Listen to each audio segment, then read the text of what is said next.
আপনাদেরকে দেখাবো ঈদ যাত্রায় সুন্দরবন 16 লঞ্চে কী পরিমাণ যাত্রী রয়েছে নিচতলার ডেক এবং সকল শ্রেণীর কেবিনগুলোতে। চলুন এবার লঞ্চটির ভিতরে প্রবেশ করি। তো এখন আমাদেরকে নিয়ে যাচ্ছি সুন্দরবন 16 লঞ্চের নিচতলা ডেকে। তো এই হচ্ছে নিচতলা ডেকের অবস্থা, দেখতে পাচ্ছেন নিচতলা ডেক কিন্তু কানায় কানায় ভরে গেছে। নিচতলা ডেকে যারা যাত্রী আছেন যারা কিন্তু খুব সুন্দরভাবে স্বাচ্ছন্দ্যভাবে যেতে পারতেছে, এই নিচতলা ডেকে শুয়ে বসে যে যার মতো করে যেতে পারতেছে নিচতলা ডেকে। আর নিচতলার যারা ডেকের যাত্রী আছেন তারা কিন্তু খুব সুন্দরভাবে এই সুন্দরবন 16 লঞ্চে ভ্রমণ করতেছে। তো নিচতলার ডেক কিন্তু দেখতে পাচ্ছেন যে খুব প্রতিটা কানায় কানায় কিন্তু ভরে গেছে যাত্রীতে। তো যাত্রীদের জন্য শুভকামনা থাকবে যারা তারা যেন খুব সুন্দরভাবে তাদের গন্তব্যে সুন্দরভাবে পৌঁছাতে পারে, সেই কামনা থাকবে। আর যাত্রীদের কাছে অনুরোধ থাকবে তারা যেন খুব সুন্দরভাবে স্বাচ্ছন্দ্যভাবে তাড়াহুড়ো না করে খুব সুন্দরভাবে তারা যেন তাদের গন্তব্যে পৌঁছাতে পারে। তো এটি হচ্ছে নিচতলা ডেক। যারা সুন্দরবন 16 লঞ্চে যাতায়াত করেন অর্থাৎ যারা ডেক শ্রেণীকে বেছে নেন তারা কিন্তু এই নিচতলার যে ডেক রয়েছে এই ডেকে আজকে ঈদ যাত্রায়, ঈদ উল ফিতরের যে ঈদ যাত্রা রয়েছে সেই ঈদ যাত্রায় তাদের যতটুকু পরিমাণ জায়গা লাগে তারা কিন্তু সেই জায়গা নিয়ে নিয়েছে।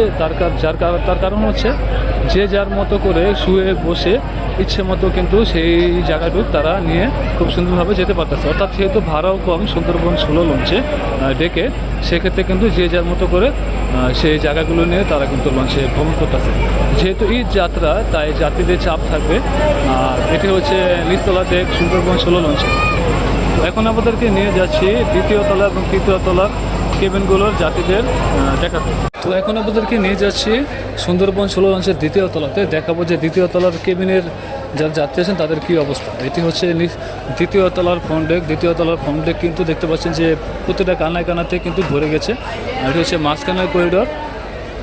আর এটি হচ্ছে দ্বিতীয় তলার মাঝখানের যে ফ্রন্ট ডেক, দুঃখিত দ্বিতীয় তলার ফ্রন্ট ডেক। দ্বিতীয় তলার ফ্রন্ট ডেক কিন্তু কানায় কানায় ভরে গিয়েছে সুন্দরবন 16 লঞ্চে। আর হচ্ছে দ্বিতীয় তলার সামনের ফ্রন্ট ডেক, সামনের অংশটুকু।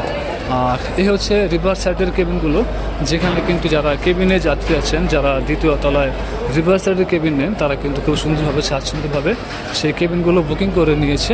তো যার মতো করে তারা কিন্তু সেই কেবিনগুলো বুকিং করে খুব সুন্দরভাবে নির্বিঘ্নে যাতায়াত করতে পারতেছে। যেহেতু এই যাত্রা তাই সুন্দরবন 16 লঞ্চে খুব সুন্দরভাবে যাতায়াত করতেছে। আর এই হচ্ছে ভিআইপি জোন। যেহেতু ভিআইপি জোনে যাত্রীগুলো বুকিং হয়ে যাওয়ার কারণে সেগুলো আপনাদেরকে দেখাতে পারতেছেন না, সেই জন্য আন্তরিকভাবে দুঃখিত। আর এখন আপনাদেরকে নিয়ে যাচ্ছি সুন্দরবন 16 লঞ্চের তৃতীয় তলার কেবিনগুলো যাত্রী দেখাতে। আর এটি হচ্ছে মাঝখানের করিডোর আছে। আর এই সিঁড়ি দিয়ে তৃতীয় তলার কেবিনে যাওয়া যায়। যারা তৃতীয় তলার কেবিনে যাবেন তারা কিন্তু এখান দিয়ে তৃতীয় তলার কেবিনে যেতে পারেন। তো এখন আপনাদেরকে নিয়ে যাচ্ছি সুন্দরবন 16 লঞ্চের তৃতীয় তলার কেবিনগুলো যাত্রীদের দেখাতে। তো এই হচ্ছে মাঝখানের করিডোর তৃতীয় তলাতে।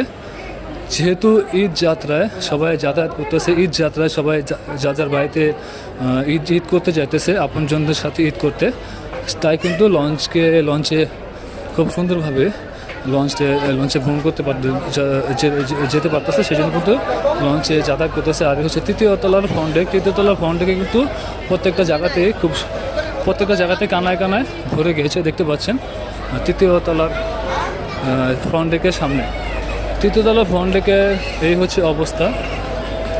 আর এই হচ্ছে তৃতীয় তলার রিভার সাইড। তৃতীয় তলার রিভার সাইডে যারা কেবিন নিয়েছে, যারা মাঝখানে করিডোরে কেবিন নিয়েছে তারা কিন্তু এই নদীর সৌন্দর্য দেখতে পারবে না, কিন্তু যারা তৃতীয় তলার যারা রিভার সাইডে কেবিন নিয়েছেন তারা কিন্তু এখানে বসে নদীর সৌন্দর্য দেখে খুব সুন্দরভাবে লঞ্চ ভ্রমণ করতে পারেন। যেহেতু ঈদ যাত্রা তাদের মনে একটি আনন্দ উল্লাস কাজ করে, তাই লঞ্চগুলোকে বেছে নেয়।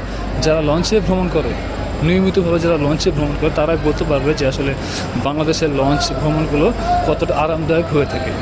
তো এখন আছি তৃতীয় তলার রিভার সাইডের কেবিনগুলোর সামনে সুন্দরবন 16 লঞ্চে। তো দ্বিতীয় তলার কেবিনগুলো যেহেতু বুকিং হয়ে গেছে, আর তৃতীয় তলার কিছু রিভার সাইডের কেবিনগুলো অল্প কিছু বাকি আছে। তো সেগুলো আস্তে আস্তে সময় ঘনিয়ে আসবে যখন, তখন আসলে সময়ের সাথে সেগুলো বুকিং হয়ে যাবে। আর এই হচ্ছে মাঝখানের করিডোর। যারা রিভার সাইড কেবিন না পান তারা কিন্তু মাঝখানের করিডোরের কেবিনগুলো পেয়ে যাবেন। আর এই মাঝখানের কেবিনগুলো হচ্ছে এসি কেবিন, সম্পূর্ণ চেতক নিয়ন্ত্রিত। যারা ঈদ যাত্রায় লঞ্চে ভ্রমণ করতে চান, ঈদ যাত্রায় যারা লঞ্চে যেতে চান, এই সুন্দরবন 16 লঞ্চে নির্বিঘ্নে খুব সুন্দরভাবে যাতায়াত করতে পারেন। যেহেতু ঈদ যাত্রায় সবাই তাদের প্রিয়জনদের সাথে ঈদ করতে গ্রামের বাড়িতে যাচ্ছে, তাই তারা কিন্তু লঞ্চে ভ্রমণ করতেছে। তো আছে সুন্দরবন 16 লঞ্চের 3য় তলা রিভার সাইডের কেবিনগুলোর সামনে। তো এখন আপনাদেরকে নিয়ে যাব 3য় তলা থেকে 4 তলায় রিভার সাইডে দেখাবো যে আসলে 4 তলায় গিয়ে দেখাবো যে আসলে 4 তলা যাত্রীদের কী অবস্থা। তো চলুন এবার আপনাদেরকে 4 তলায় নিয়ে যাই।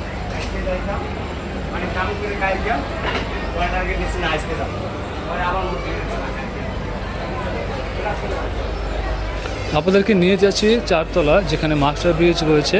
তো সেখানে দেখাবো যে আসলে যাত্রীর পরিমাণ কেমন হয়েছে।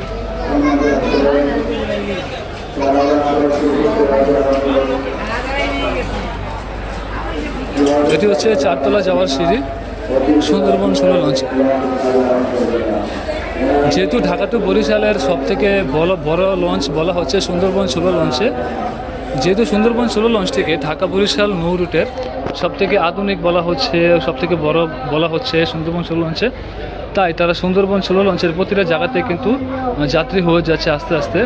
তো যারা লঞ্চে যাতায়াত করেন তারা খুব সুন্দরভাবে তাড়াহুড়ো না করে সেই লঞ্চে ভ্রমণ করবেন, কারণ আপনারা জানেন যে প্রতিটা ঈদে আসলে কিন্তু লঞ্চগুলোতে দুর্ঘটনা ঘটে থাকে। সে কারণে কিন্তু অনেক জায়গায় অনেক যাত্রী দুর্ঘটনার কারণে মারাও যায়।